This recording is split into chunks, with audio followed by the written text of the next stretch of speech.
be screwed, feel my own adrenaline. Yeah, I do just what I do, and I hope you let me in, yeah.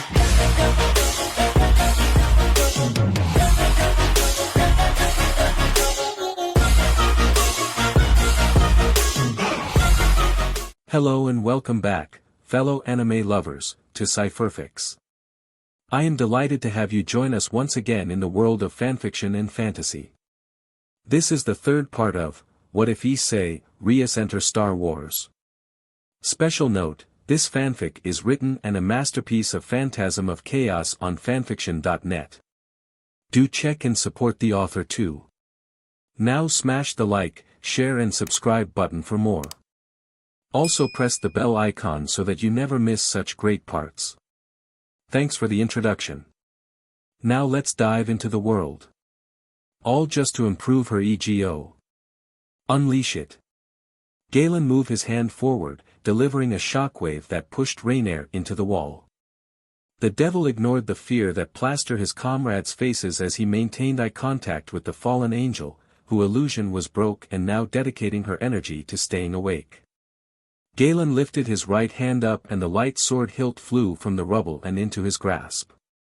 Squeezing the hilt caused the blade to ignite, and with a flick of his wrist, Galen spun the hilt so he was holding the blade along the back of his forearm.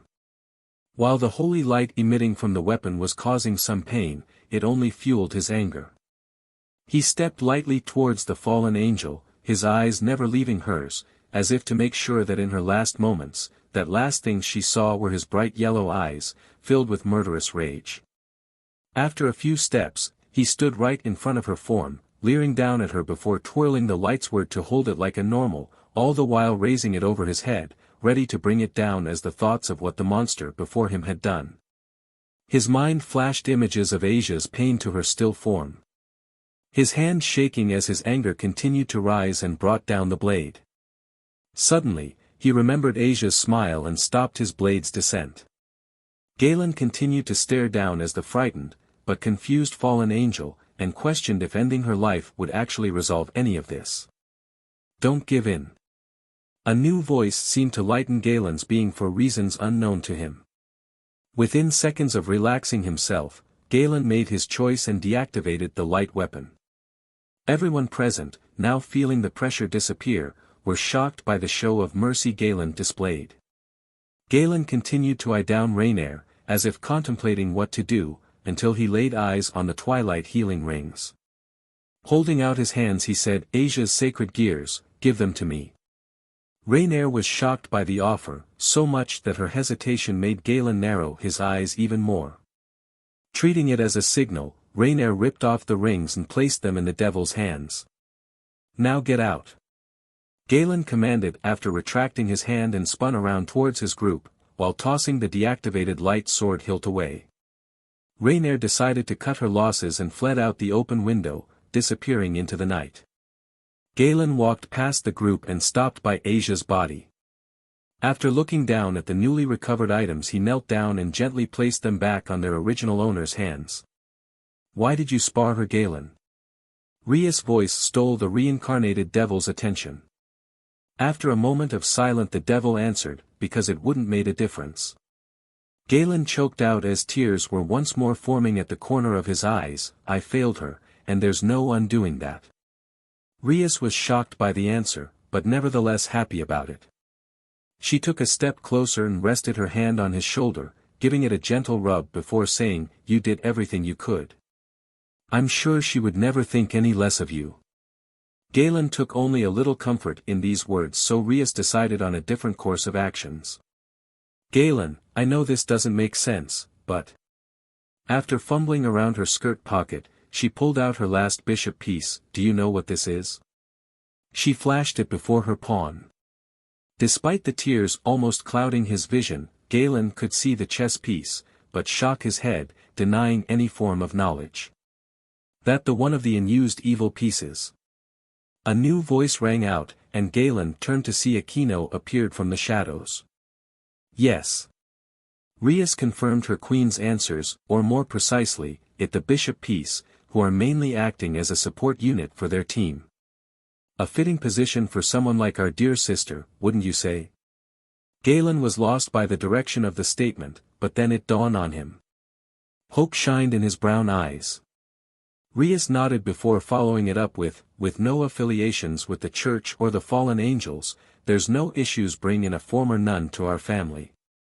With that, the group gently laid Asia's body on the ground, with Rias putting her evil piece on the girl's chest, stretched out her arm and shut her eyes before chanting, in the name of Rias Gremory. A crimson magical circle formed beneath Asia's still form as its caster continued, I call to Asia Argento, hear my command. Return thy soul from the depths of the shadow to the human realm. Rise once more as my demon servant. Rejoice as you have been given new life. Wake as my healer and clergyman. With that, the magical circle enveloped the former sister and the bishop piece sank into her chst. Once the red light disappeared, Asia's form began to stir before she opened her eyes. Galen watched as Asia raised herself up from the ground and looked around to see a group of people huddle around her. Happiness, shock, and relief flooded his spirit as he knelt down and wrapped his arms around Asia. Rias smiled at Galen's little display, but chose to input her orders. Reviving people isn't something I can do often, but her abilities are useful for my team. Galen looked back to his MSTR as she spoke, however, I expect you to look after her.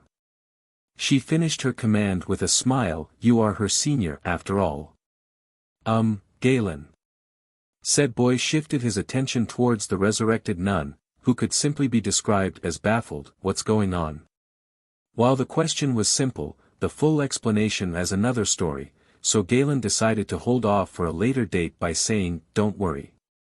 Everything's going to be alright. He added with a smile.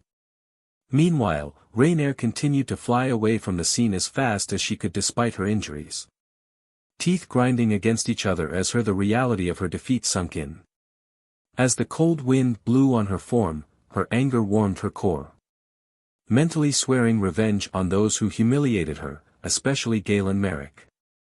Suddenly, a green magic circle consumed her. The next day at Kuo Academy. Within a day, everyone was fully recovered from the incident, with the help of their newest member Asia, who already proven quite useful for Rias' team by healing everyone.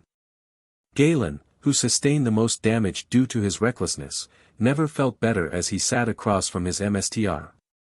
Rias casual drank her tea as she ran scenarios in her head. Last night's event might have answered a few of her questions, but a dozen more appeared. While relief that Galen, who was sitting across from her, seemed to have regained control over himself before killing the fallen angel who wronged him in cold blood, he mustered up such uncontrollable rage and moved while he was still wounded, and even going as far as to holding a light sword as if he had prior experience beforehand. A possible explanation that he was a member of the church before her family's, but that didn't fit well with the evidence that they had on him when they found him. Sadly, the only way of finding any sort of answer was to take the direct approach. Galen, last night was indeed an accomplishment. Rias began the conversation, the fallen angels out of our territory, but we're added a new member to outranks. Not only that, you single-handedly defeated their leader and even shown mercy despite everything she had done. Galen felt his pride swell up as Rias praised him, but he felt an itching suspicion the conversation was going to take a 180 any second. Rias paused as she mentally prepared herself for the worst part. However, despite this, I can't help but be concerned with you anger.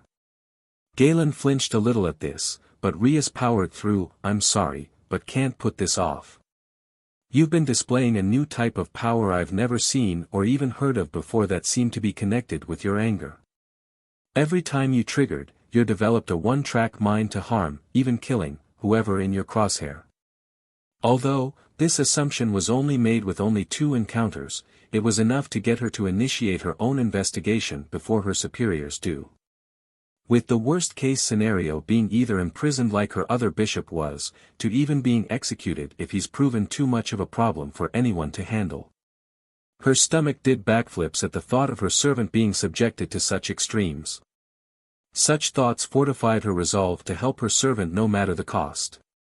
Galen, to his credit, felt horrible as the vague memories of the fallen angels who fell by his hands, the voices who urged him to kill them, and him actually taking its advice in the heat of the moment at one time. Now having a chance to recall everything, it did terrify him. Rias sensed this discomfort, and got up from her seat to stand behind while giving him a hug. "I'm sorry for being sacred of you, but I want to do whatever I can to help you. I just don't know where to start." She confessed, "I also can't do it without your help." Galen then said, "What can I do to help?" Rias smiled lightly before replying, "If there's anything you can tell me, and I'll do everything I can to help." Help. Where can she possibly start? He next little, if anything concrete about his powers that didn't seem connected with his sacred gear. How could he tell her about the voices in his head, after hearing about how people like that are usually nut jobs that get locked up for spouting nonsense? How can he possibly tell her any of that? Rias sensed the mood dropping, realizing she was moving too fast.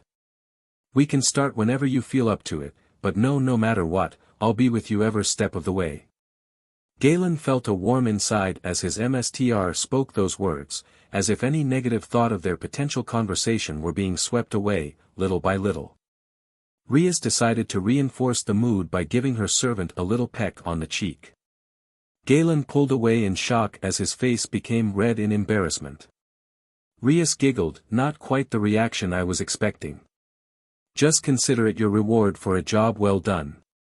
Galen looked baffled as he tried to piece together Rias' line of thinking. Rias merely shook her head while saying, "Geez, I better stop spoiling you before someone gets the wrong idea." Galen was about to ask for clarity. What going on?" A meek voice rang out, causing Galen to look behind him to see Asia, dressed in a school uniform, standing in front of the door. Her face looked like it was struggling to contain her jealous and uncomfortableness, things she never outright experienced before. Galen could do nothing as he tried to think of something to say to the newcomer. After a half a minute, he finally said something, "How long were you there?" Asia could form a response as she thought back to how Rias kissed Galen, abrupt on the cheek, but the action still produced the same result. "Well, since Rias kissed you." Asia spoke with her frame fidgeting, I understand, she prettier and more outgoing, but I was." Shaking her head feverishly, her rants continued, "I'm sorry, I'm not jealous, just insecure." Her statement seemed more directed at herself than the duo. Asia clapped her hands together, "Dear Lord in heaven, UGH. Her speech was interrupted by a searing pain erupting in her head, causing her to double over and grasp her head to soothe her pain. "Asia!" Galen nearly leaped over the couch after watched the girl near fall over. Despite the pain, Asia managed to scream out, "It felt like my head is on fire." Well, God doesn't respond well to devil praying to him. Rias added in her own 2 cents to the conversation. Asia, now depressed after being reminded of her new alliance, responded, "Yeah, I can't imagine how angry he is." "Any regrets?" Rias asked her new bishop. Asia merely recovered from her funk and answered, "No, I'm happy where I am." Especially with Galen, the last part was said rather quietly, but both occupants could make out her word with Galen blushing once more, while Rias smiled. Before anything else was said, the door opened up to reveal Kiba and Kaneko each carrying a bag, and Akino following closely behind the pair with a cart with cake and utensils. "Hello everyone, hope you're all in the mood for some cake," Akino announced. "I know we're a little late." Kiba followed up, "But here's a little something to welcome our newest comrades." The blonde swordsman reached into his bag and pulled out a pack of sparkly cider. Kaneko nodded as she reached into her own bag to pull out complimentary sweets. Asia looked ecstatic by the gesture, while Galen seemed stunned, but then happy by the present his new friends had given him in Asia. Leaving worry behind for another day, Galen stood up from the sofa and joined the gang in the celebrations. Galen thought back to the event that led to this moment a week before. Last week. Galen stood in front of Rias' desk while the president of ORC sat in her chair. Between the two, laying on the desk, was a dark and grey suit, or the remnants of one. I suppose we could start at the beginning with this. Rias began to conversation. Galen only started down as the suit, perplexed by the design, but found it oddly familiar. What is this? He asked, foolishly praying for a clear answer.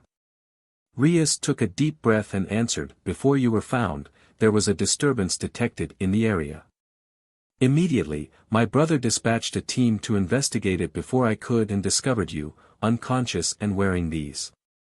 She gestured the torn and burnt clothing to emphasize her point. Galen stood, now more confused as he stared down at the cloths, noticing how they were bigger than his frame could possibly fill in. So why was he wearing these garbs? My brother's team rushed you to the hospital. Rias continued. Afterwards, they began to search for any information, but nothing came up. Then after you woke up and deemed safe, my father decided to enroll you here so we could keep a close eye on you. So that explained everything involving his sudden enrollment. Galen thought. Taking another deep breath, Rias continued, since taking you under my wing, your powers are becoming more and more pronounced. Yet we're no closer to understanding them. Rias' expression turned sour as she resumed her conversation. I know that I promised to wait until you were ready to talk, but things aren't going the way I want back home. What do you mean? Galen asked, not liking the tone Rias used. After I was forced to tell my brother and the council of your extra abilities, they immediately demanded an evaluation. Rias explained, scowling as she remembered how the elder devils reacted to her report. Am I in trouble? Galen asked, sensing the pronounced the dread in his MSTR's form. Rias merely shook her head, not at the moment, but I need to file a report within the next few weeks. She sighed before continuing, in the meantime, I have to reevaluate you and find something to convince them that you're not a danger to the devils, or the truces between the factions.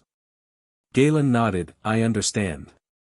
Rias smiled, but was inward grimacing at the lack of reaction from her servant and what she's about to propose.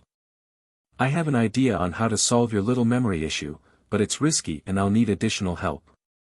Rias explained, do you think you could allow Aquino and the other to help? Galen glanced down in ponder before looking back up at his MSTR. Present. So after a week of research, Rias managed to find a spell that would allow her to help heal Galen's mind.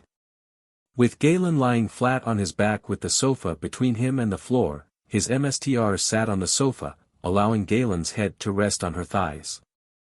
Aquino kneeled at the other side, readying herself at a moment's notices. Now before we begin. Rias spoke up, grabbing everyone's attention, the spell that I'll be casting on you will allow me to draw out your memory, even if they're repressed or fragmented. What am I supposed to do?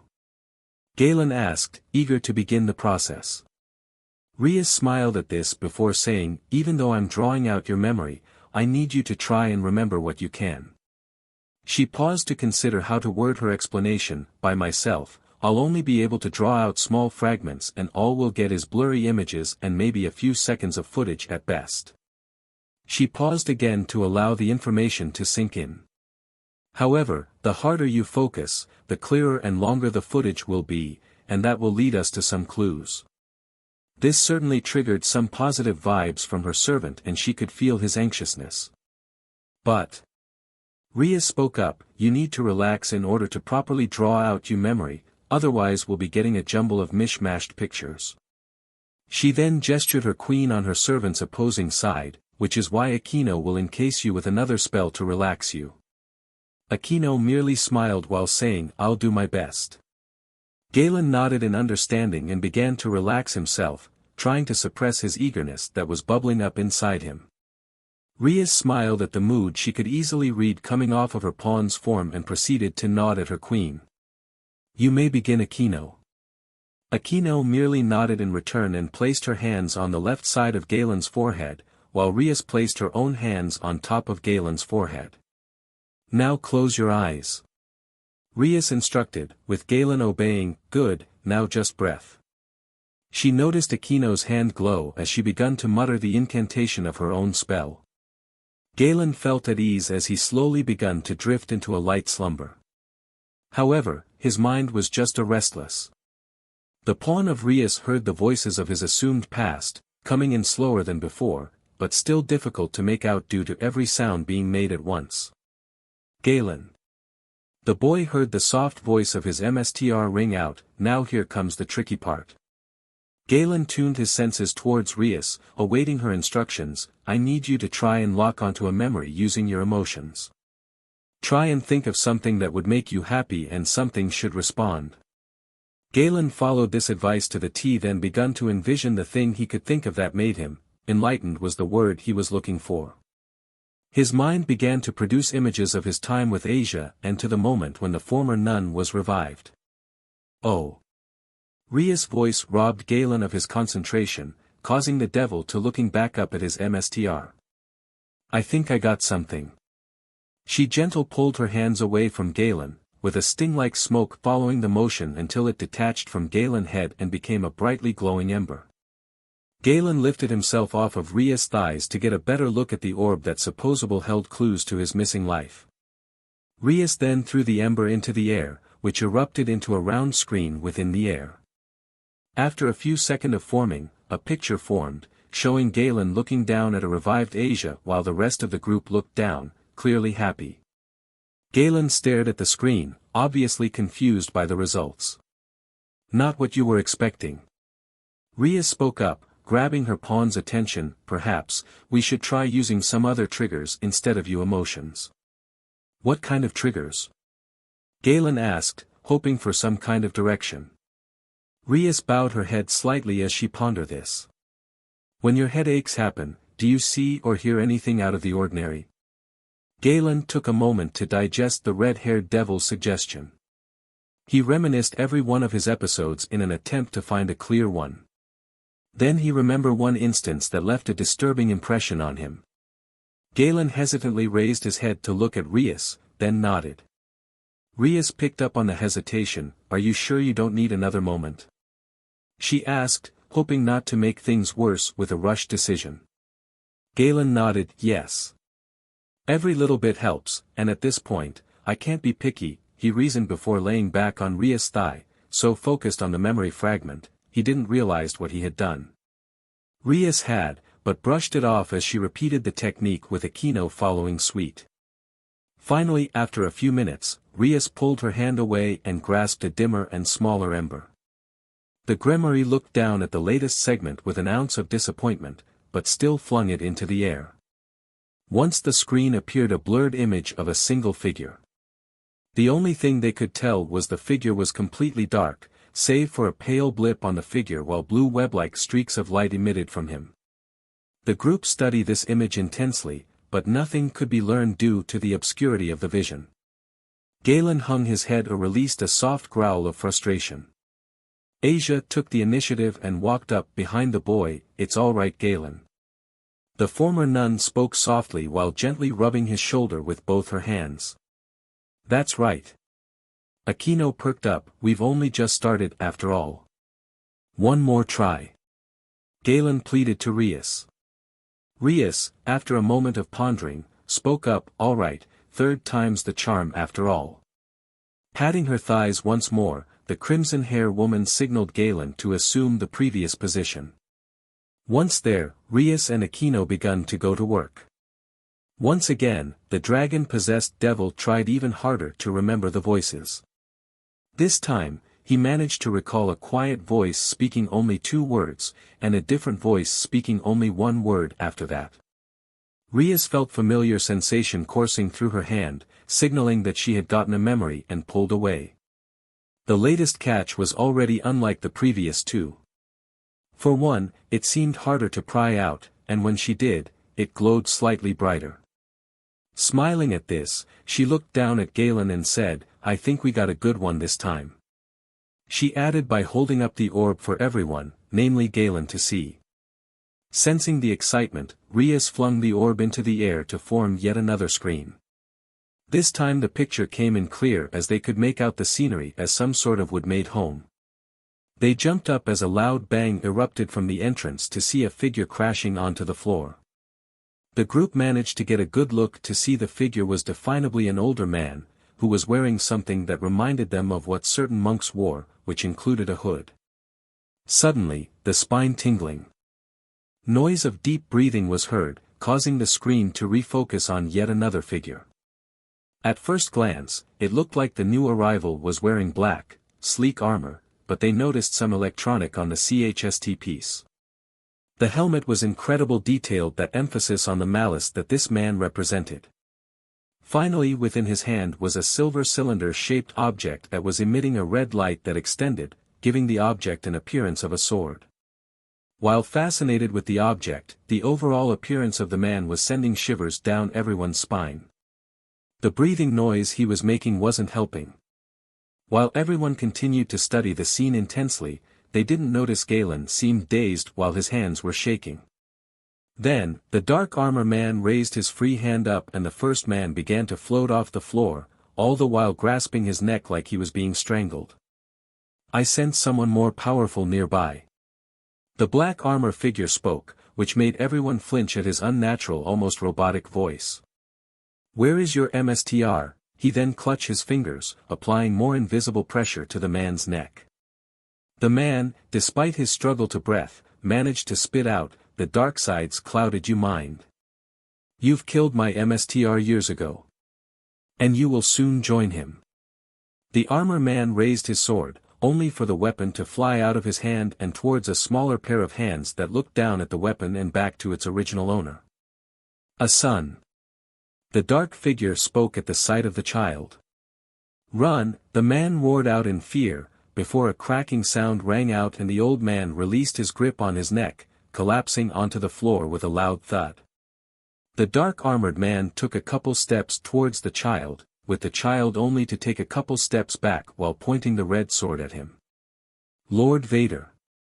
A third voice caught the duo's attention, turning to see a man in some sort of gray finely pressed uniform accompanied by 3 white armored soldiers armed with a sort of strange rifle. When the man finally saw the child holding the weapon, he raised his arms and the white armored men stood side by side while aiming their rifles at the child. With a wave of his arms, the soldiers opened fire. Suddenly, Vader raised his hand as he stepped forward, causing the light sword to fly out of Galen's hand and into his, blocking the lasers like projectile.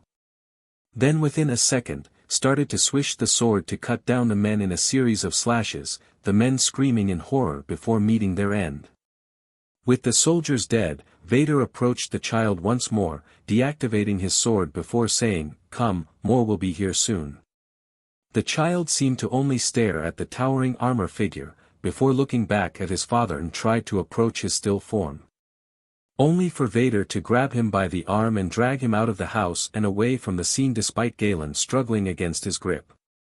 Everyone looked on in horror as the reality of the scene sank in. While originally willing to keep an open mind to whatever they saw, everything from the forming tears, to the shaking forms showed they weren't as prepared as they thought. Kaneko was quaking in an attempt to hold herself together, after witnessing such brutality. She couldn't even imagine what Galen felt, who appeared even younger than her at the time. Kiba kept his composure, but the sight of people screaming stirred up some memories within him that made his spine tingle. He turned to Galen in an attempt to distract him from those thoughts. Asia wasn't as strong and stood frozen in place until her emotions erupting within her, causing her to collapse on her knees and sob into her hands. Seeing such brutality in action like that, was too much for a girl like her to bear, even if she had seen such thing before. But after she remembered who the true victim of those memories were, she tried to compose herself before rushing over to Galen's side. Akino wasn't as an emotional wreck as Asia, being more experienced, but such a scene struck a nerve within her. Memory were beginning to resurface of an event so similar to her own it was almost frightening. She then glanced back at her junior, preparing to offer whatever comfort she could. Rias herself was at a loss for words. Banishing her thoughts with a shake, she turned towards her servant to comfort him whatever way she could. Galen was stunned to say the least. Just by looking at these images alone was horrifying to think that was his childhood, but watching it and imagining the emotions he felt at the time, it was overwhelming to say the least. The boy felt his head throbbing in pain and grasped it once more. I never wanted any of this for you, I'm sorry. He recognized that voice, not just from the memory he viewed, not just from the random voice that spoke within his head prior to today. That was the voice of his father. Galen muttered softly, tears forming as he finally felt the weight of the memory. Immediately, Galen doubled over and grasping his face as he cried out in a quiet sob. After that, the rest Gremory peerage gathered around the boy, trying whatever they can to soothe his woes. Later. In the evening hours, the clubhouse was emptied out, saved for single occupant.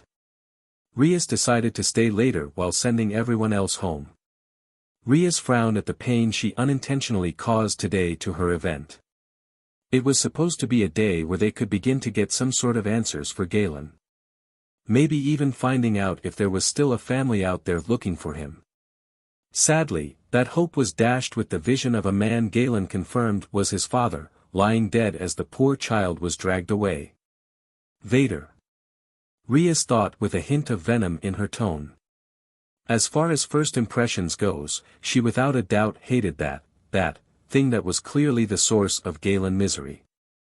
After watching the flashback several times, forcing herself to stomach the death of Galen's father, she found only more questions than answers. One of the details that stood out was the presence of laser weapons, as well as the sword that Rias initially mistook as a light sword used by the church. Studying the details to see glaring evidence of technological advancement compared to her own world suggested that Galen was from the future. Such things were only a theory, but the setting of the room didn't seem to mix. If Galen was indeed from the future, why would people still be living in wooden house? Wouldn't they be some sort of high-tech apartment complexions? And if the tech where lasers weapons existed, why? Realizing she was just digging herself a hole, stopped mid-thought. Glancing at her clock and realizing how late it was, decided to turn in for the night. Before getting up from her desk, she remembered a letter her older brother Surzek sent her earlier. After collecting the letter from her cabinet, she began to read it. A smile creped on her face as a new plan formed that would surely make the misery of today disappear. The next day. To say Galen was feeling low was a gross understatement. The normally, barely noticeable presence was completely taken over by thick cloud of depression. With the poor boy head hung low, he continued on with his day, but the single scene replayed in his mind when he tried his hardest to block it out. The teachers, naturally sensing something was up, allowed him to rest up at the nurse's station. So there he laid, trying his best to rest, but haunted by the sight of his father's death, his mind remembering the fear and confusion. Galen managed to shut his eyes, but the flashes of his father's death surged within him that caused some noticeable restlessness. It's not going to do you any good to dwell on these things. A voice called out, that Galen did not recognize at first. Once he opened his eyes, he saw before him the gigantic creature from way back when he first became a devil. You haven't already forgotten about your partner, have you? The voice called out, playfully hinting to the boy. Galen thought for a moment before he realized who it was. You're the voice in the sacred gear, right? He asked. The voice merely chuckled before answering, right, we haven't been properly introduced, have we? He spoke, answering his own question. Galen nodded, slightly bashful as he didn't think to ask something so obvious. The dragon merely unfurled itself as it spoke. I am the all-powerful Crimson Dragon. Once feared by God and the demon lords. Feared by many. Rivaled by few. The mighty Drake. Galen merely looked befuddled as he had no idea how to respond to such an outlandish introduction. Drake noticed the awkward pause in Galen as well and reacted in such. Hasn't that devil told you anything about me? Galen sluggishly nodded and said, she told me you were an artifact that can make me strong for a PRD of time, and that you were the strongest sacred gear in existence. The red dragon groaned in obvious disappointment. Well, at least she got that part right. Drake shook himself out of his funk and directed his attention towards his latest host. I suppose we're at the part of the conversation where I explain a few things about our partnership, boy, but I don't feel like it at the moment. What's that supposed to mean? The devil asked his dragon companion. I don't want you distracted when I explain these things to you. Drake explained, after all, you'll need every ounce of power and a mind free from distraction to defeat the white dragon. Suddenly, a torrent of fire swirled around Galen, consuming his vision until he shut his eyes and braced himself for the pain. Once Galen woke up, he was greeted by a very familiar sight. He saw Rias laying right next to him in her birthday suit with her wings sprouting out of her back. While the sight of extra appendages would definably grab his attention, the form of a naked woman robbed him of his attention. 'Cause unlike before at his apartment, Galen's mind could actually register his MSTR's frame due to him being more relaxed than before. The young devil slowly glancing up and down, taking in her form, being completely memorized by her figure. Enjoying the show? A voice broke Galen out of his trance to see Rias completely awake, but she didn't look annoyed or even a little bit mad, given the situation. Galen felt his throat knot up as he tried to think of some sort of response. Well, Rias looked amused. Oh, were you looking at these? She asked casually, but the phrase made Galen stiffen up as he was caught red-handed. That was until he noticed Rias was looking up at her wings, which disappeared within a second. Galen managed to calm himself down enough to roll away from Rias to give her some privacy. Wah! The devil screamed before colliding with the floor, only now remembering how small the bed he was laying on. Galen! Rias cried out as she crawled off the bed to examine her servant. Are you all right? She asked with concern, decorating her tone. Galen shrugged off the pain and nodded before turned away to give his MSTR some privacy. What are you doing here, Rias? He asked, trying desperately not to think about her plush and ripe. Shaking his head furiously at that thought, Galen barely heard. Well, I was feeling a little drowsy, so I decided to take a little nap. Rias explained as she began to perform a few stretches. When I saw you here, you looked so comfortable, I decided to join you. Galen wanted to question the logic in the girl's choice of sleeping next to him on a very small bed and naked of all things, but he couldn't find the right words to phrase the said question as politely as possible. After a few seconds of silence, Rias spoke up. Anyway, Galen, I have a couple of surprise for you. Galen perked up at that announcement, a surprise, and spun around to look directly at Rias, only to turn a bright red after getting an eyeful of her figure once more. Put some clothes on. Later. Galen, along with Rias and, surprisingly Asia, stood in of a bulky, two-story house with a decent-sized front yard. So, what do you think? Rias asked the pair, who looked in awe at the estate. It's a little house my father owns, but he turned the title over to me. It lovely, Rias. Asia exclaimed, clearly excited by her new home. Galen, on the other hand, was perplexed by this scene. Why am I moving into a new house? He thoughtless blurted out, not intending to be rude. While Rias shrugged off the response with a giggle, Asia didn't. Galen, Rias just did something nice for us. Can't you show a little nicer? Galen felt a little ashamed as he unwillingly allowed his curiosity to come off as ungratefulness.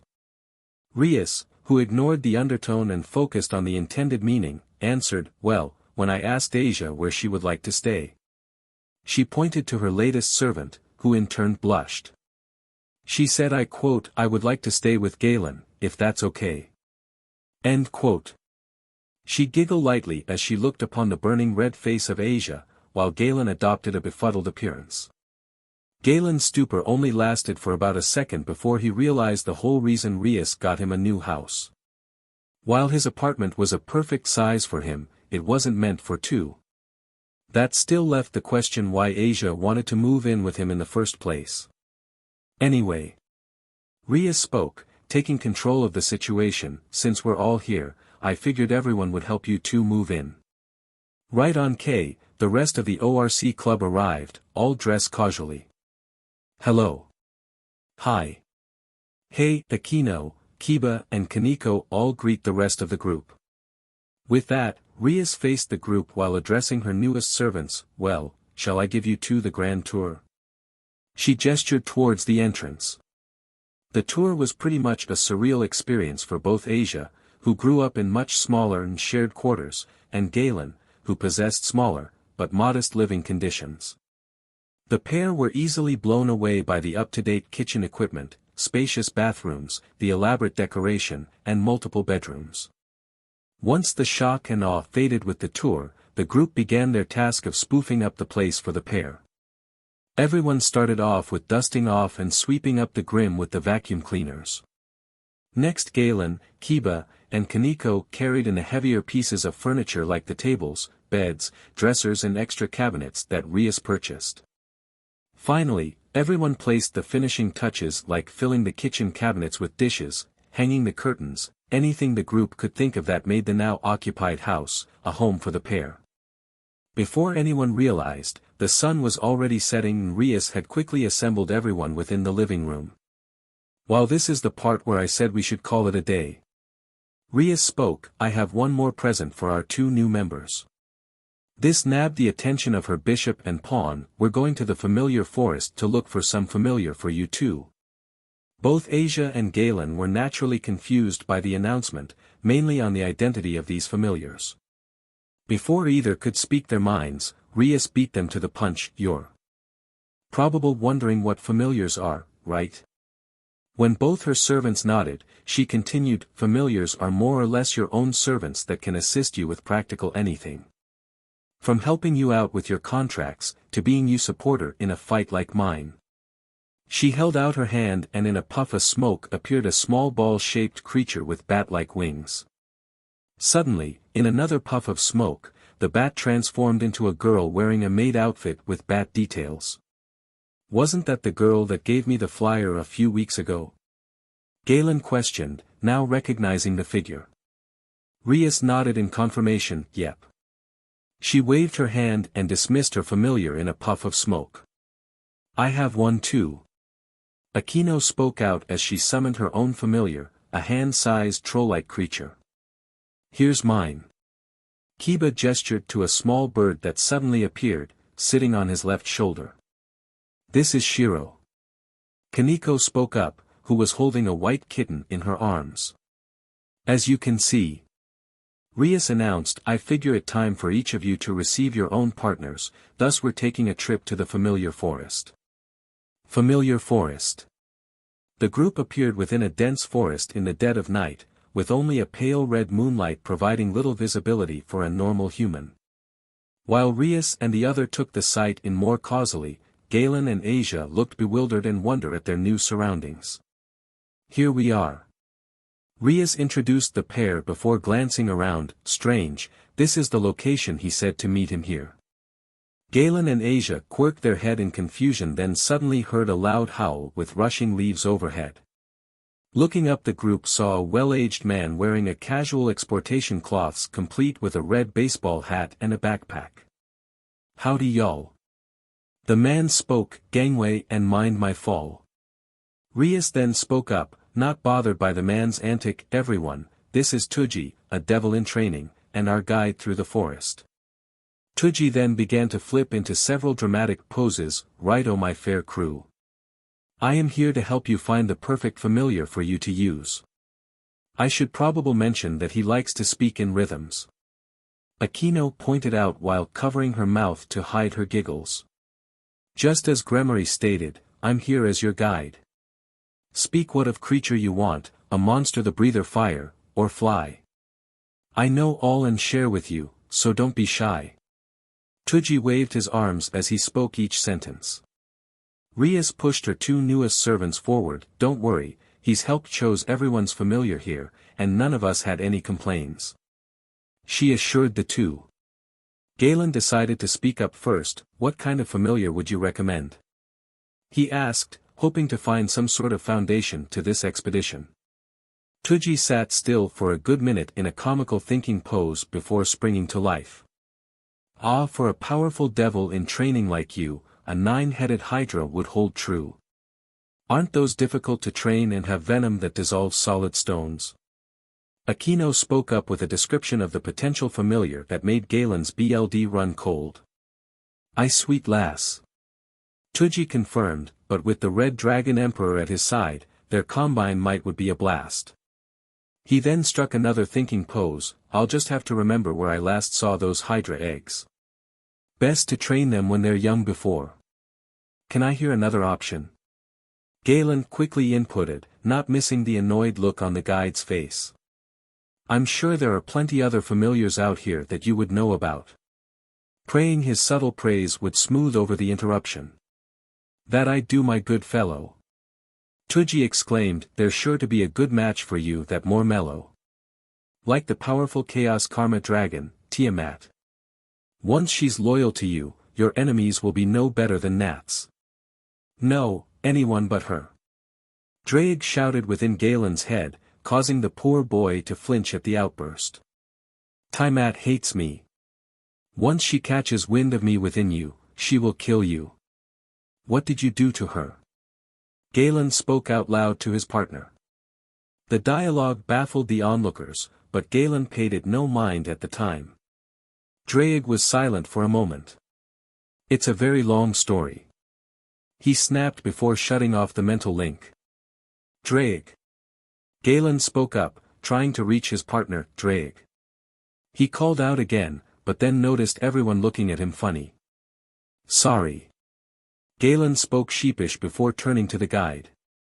Drake doesn't exactly agree with that chose. A tough customer are we. Tuji words sounded more like a statement than a question, but the harder the work, the more satisfying the end will be. The devil then pushed Asia into the limelight, why don't you try and find your match? He insisted as he backed away to give the blonde girl Tuji's full attention. Asia, who despite looking nervous, spoke up, if it all right, I would like a cute familiar. Her radiant innocence had an immediate effect on Tuji, cute. Done and done. He blushed up a storm as he spoke, even forgetting to rhythm. Do you want a pooch that transforms, or a bird with the ability to conjure storms? Galen could only stare in disbelief at the suggestions. Why did she get familiar that are useful, while I got ones that are likely to kill me? He quietly held in his frustration. In the end it was decided to just walk around and see what familiars were out and about. Oh my! Tuji exclaimed, look high. He pointed upwards to show everyone a small blue dragon perched on top of a tree branch. Is that a sprite dragon? Rias asked her guide, who nodded in confirmation. Yes, and mighty young to boot, best catch and tame it now, 'cause once they get older, they won't listen no way no how. The self-proclaimed familiar MSTR explained. Rias thought for a mere second before turning to her pawn, Galen, why don't you take a crack at it? With the Red Dragon Emperor residing within you, I'm sure you two will make a perfect match. She explained. Galen, deciding to go with the flow, nodded before stepping towards the potential ally his MSTR wanted for him. After less than a minute of staring at each other, Galen turned to Rias, how am I supposed to do this? Rias nodded in understanding of the situation, sorry. First try and hold out your hand towards the dragon. Galen once again made eye contact with the said creature as he held out his hand as instructed, now just wait for it to come to you. Galen maintained his posture for a few minutes, staring into the baby dragon's curious eyes. However, the sprite dragon ended up scoffing at the devil and turning away. Feeling the rejection, Galen lowered his hand and walked away, shrugging his shoulders as he approached Rias. Rias, despite being disappointed by the results, merely offered a comforting smile and a pat on the shoulder. It's all right. Not everyone meets their match on the first try. She spoke, hoping to soothe her servants. In fact, it took me 4 trips to find mine familiar. Galen cocked his head in wonder and confusions at the confession. Asia, decided to try her shot at comforting her fellow junior, I sure will find a good one for you. Galen final cracked a smile at the comfort these two girls were giving him. Sadly it was short-lived. Galen felt a sudden surge of electricity rushing through his veins. He comically howled in agony before falling down in a smoldering pile of ash. Before Asia could kneel down, she felt something on her shoulder and saw the little sprite dragon hanging off her eyeing the fallen devil very diligently. Oh, I almost forgot, sprite dragon are drawn to pure hearted lot. Tuji explained. Rias took this info and added, that might explain why I never seen any other devils with a dragon familiar. Plus one added detail to these creatures. They hate other men, that's just one of their feature. The familiar MSTR added casually. You didn't think of mentioning that sooner? Galen almost shouted as Kiba and Kaneko helped him to her feet. Once everything in one settled down, Asia began and successfully bonded the baby dragon to her. The dragon, after finishing its bonding ritual, leaped into its new MSTR's arms and began to cuddle with the former nun. Ah, that tickles Rylen. The blonde girl giggled. The boy devil cocked his head at Asia's chosen name. Rylen. Asia blushed as she began to explain, well, I named him Rai because he shoots lighting from his mouth and I just added the Len, because it was part of your name.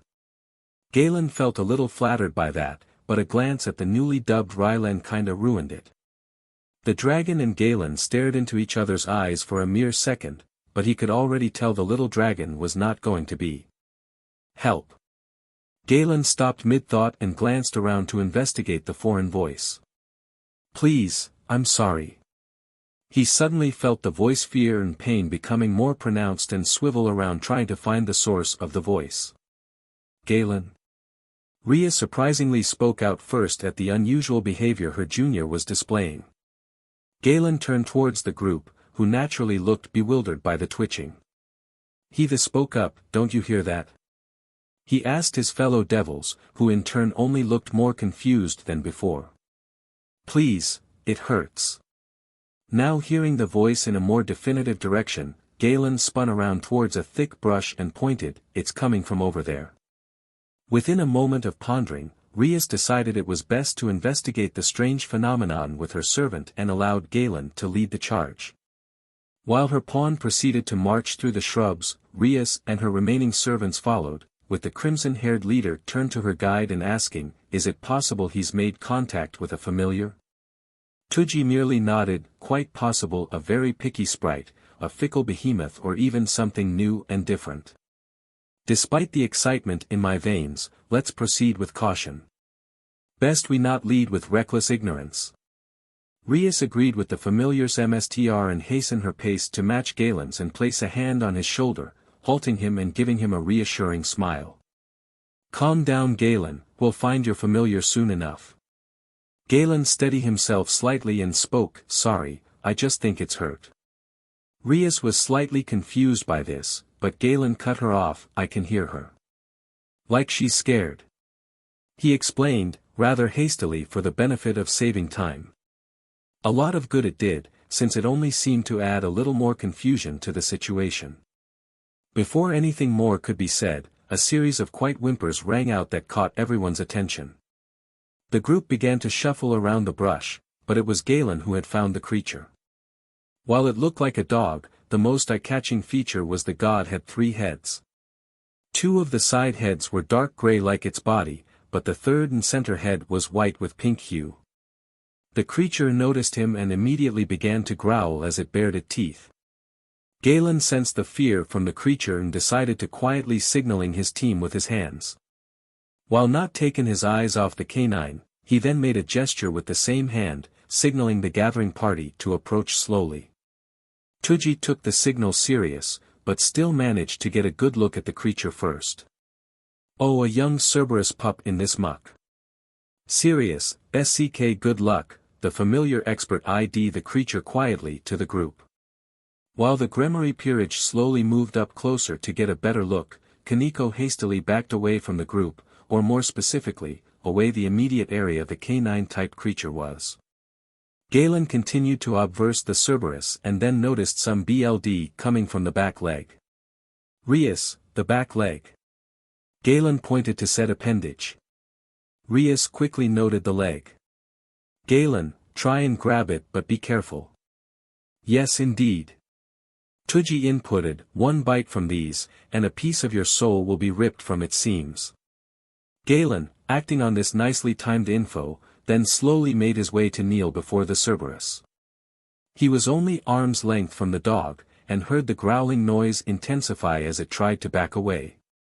Galen held out his hand trying to put the creature at ease with slow movements.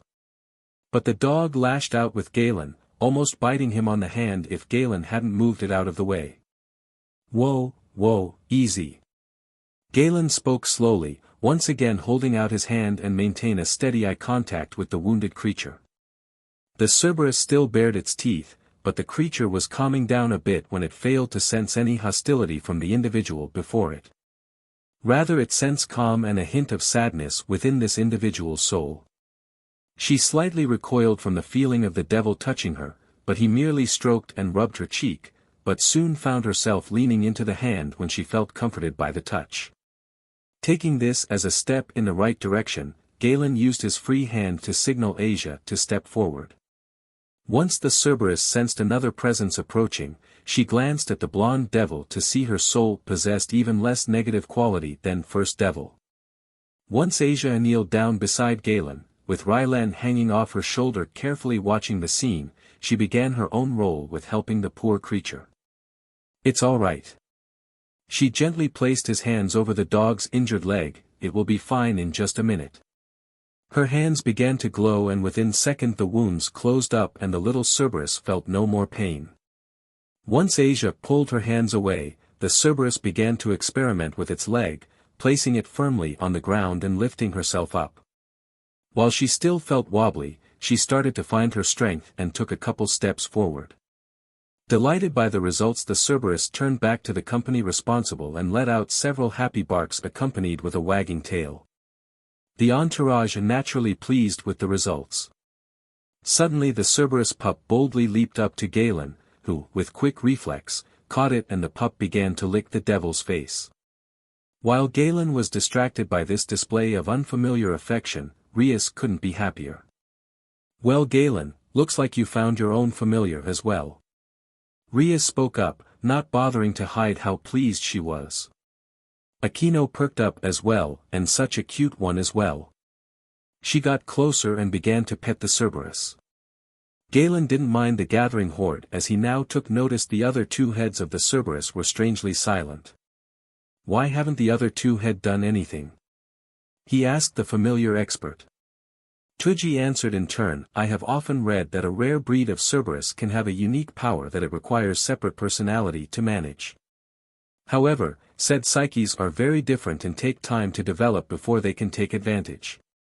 Rias need to further convincing, but Tuji's knowledge helped. "Well Galen, shall we proceed with the bonding ceremony?" Galen, now suddenly remembering something, turned to the Cerberus pup, "Were you the one talking earlier?" Might as well been a silly question, Galen thought, still couldn't hurt for a little confirmation. The Cerberus looked confused. Galen berated himself for asking said questions. And decided to ask another one, "Do you have a name?" The Cerberus looked a little complex at that. Then it froze up as the atmosphere in the area suddenly shifted. While the newer devils sensed the shift, but were unable to identify what it was. Tuji, Rias and Aquino on the other hand did know what was going on. "Everyone, we need to leave now," Rias ordered, with the senior devils ready to flee without a second thought. Asia and Galen just stood confused and slightly frightened as the tree around them began to bend into unnatural angels at such violently speed. All the while, the pup had shut its eyes and buried its face into Galen's chest, as if knowing what was going on. "You thieving filthy devils!" A voice rang out, rage and disgust clearly evident in its tone. Galen managed to see out the corner of his eyes, a shadow in the shape of a hand whipped at him.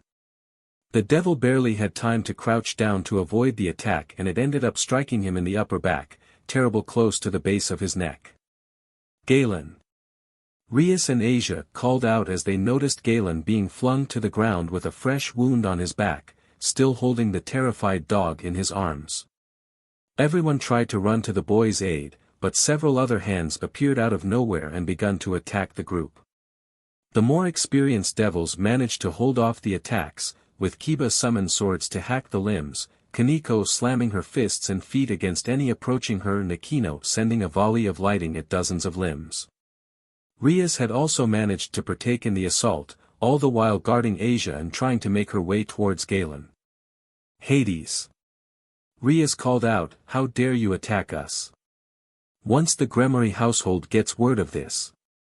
Don't speak to me about transgression, devil." The entity, now identified as Hades, bowled out in fury, "You were attempting to steal my prized Cerberus." Rias was shocked by this, assuming the story was true. Of course, they were in deep with a foreign land. Even still, this is an excessive. The Gremory child was cut off as bladed chains sprouted of every which way, all managing to nick each of them, but aiming for her pawn. Galen saw the chain heading right for him and time just seemed to slow down for him. Suddenly he began to feel a flow of energy rumbling inside of him. Galen then raised his free hand, while the other still cradled the shivering pup, and reached out halting the blades in their tracks. The shaking of the bladed chains told they were indeed being held in place and trying to force their way out of the invisible grips. Galen was so focused on holding the chains in place that he didn't even notice how his friends were rushing to his position while fending off a few stragglers. Or the vortex appearing behind him. When Galen did sense something behind him, he only had enough time to crane his neck to catch a massive figure behind him. And then he was propelled into the air when something slashed him in the back, leaving 2 long wounds in his back as he crashed into the ground, almost crushing the Cerberus pup he hadn't rolled to his side. Galen heard the cries of his companions, but they were drowned out by the excruciating pain he felt in his back and a booming voice he assumed belonged to the being that attacked him. "You filthy devil, trying to steal my precious rose." Galen, while biting through the pain, once again saw the massive figure wearing a flaming helmet, raising some sort of chain with twin hooks attached to the end of it. He rolled away from the impending blade and raised his hands to summon the lighting. Hades reacted quickly by swnging the other end of his chain to intercept the lighting, causing it to nullify and disappear within contact. Then swung the other end of the chain into his hand and prepared to lash it out. Only for the Cerberus pup, apparently named Rose, to jump out of Galen's arms and stand before the Greek god of the underworld, her head hanging low and whimpering. Hades looked down at his prized pet, his anger softening by a barely noticeable marginal. "Rose, why did you run off like that? Why did you think you could hide from me?" He spoke to the Cerberus in a softer tone. Rose whimpered a few more times, but Galen only heard, "I wasn't trying to run. I just ended up here. I wasn't trying." She was cut off when Hades let out a low growl and whipped out his chain to twirl it in the air. Galen had attempted to get to his feet while Hades was distracted, but only managed to get to his knees with a tree to support him. The rest of the peerage managed to come to his aid with Asia tending to his injuries, Rias standing in front of Galen, preparing to make a quick getaway with Aquino, Kiba and Kaneko providing necessary shielding in case the temperament god attacked again. Hades began to flex his arms as he prepared to lash out, but Rose intercepted her MSTR, "Wait, these devil were just helping me. Please don't hurt them." The god of the underworld looked skeptical at that. "They were about to take you." "They didn't, I was hurt and they healed me." The little pup cried out desperately, "So please let them go." Hades looked down at his Cerberus guardian before glancing back at the devil that, supposable, healed her. "Please." The pup cried out again to her MSTR. With a deep growl, he twirled his chain into the air, and a dark portal was formed between the chains. "We're leaving." He began to walk towards the portal with Rose following after him with her head hung low. While Rias and her peerage saw Hades leaving through the portal without casting the group a glance was indeed a good thing, but did not allow that comfort to lower her guard. Galen could only stare at the retreating Cerberus in hopeless sorrow and a touch of self-pity. All which come about his inability to help her. The ORC clubhouse. "Are you telling me nothing is being done?" Rias asked her brother, naturally furious at the news. After a grueling week of silence was she given the news the Greek god of the underworld wasn't punished for his transgression. "We're not trying to start a war, Rias." Sirzek Lucifer explained as if he could already understood his littler sister's line of thinking. "We have already spoken to Zeus on the incident, but had informed us that Hades is still insisting that he's not guilty." Rias' temper continued to rise at her brother's explanation. He trespassed in our territory and attacked us. How does he think he just going to get away with this? She asked, almost daring her brother to give her an explanation. Surzek, who remained unfazed by the outburst, responded, because he claims you attempted to steal his favorite Cerberus and was only defending his possession. If that creature was his favorite, why would he just let it out of his sight? Rias shout back, as if she was arguing with the deity instead of her brother. Regardless, I'll continue to press the issue, but just let me do the talking. Rias. Surzek's tone told Rias that there was no use arguing further. Rias could only glare as she tried to speak out against the command, but she could already tell from the look on her older brother's face was telling her she was wasting her time. Slouching back into her chair in defeat, she was prepared to end the call. Before you hang up, I do have another bit of news to share with you. Surzek, once again reading his little sister's mind, spoke up, intriguing the latter enough to continue the conversation. Galen's home. The Merrick had just finished bathing himself. He gently massaged his clothes back to soothe the still throbbing wounds even after Asia's constant treatment. Galen laid on his bed, his mind still drifting on the collection of events. All from discovering a portion of his past, that still made no sense whatsoever, and almost acquiring a new familiar, only to be attacked by the god of another territory. Galen tried to keep a straight face despite all the grief that had happened. Rias had also excused him from performing any task, or even attending school, because of his injuries, allowing him to recuperate.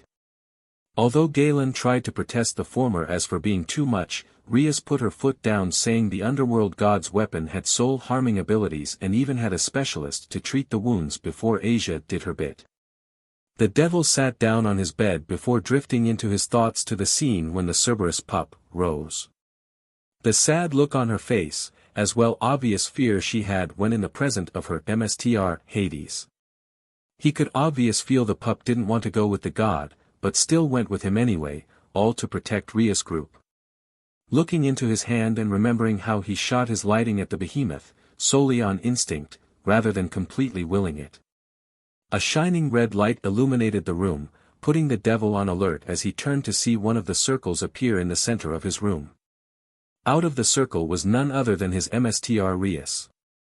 After taking a mere second to look at her, Galen could already tell something was up. Galen, please.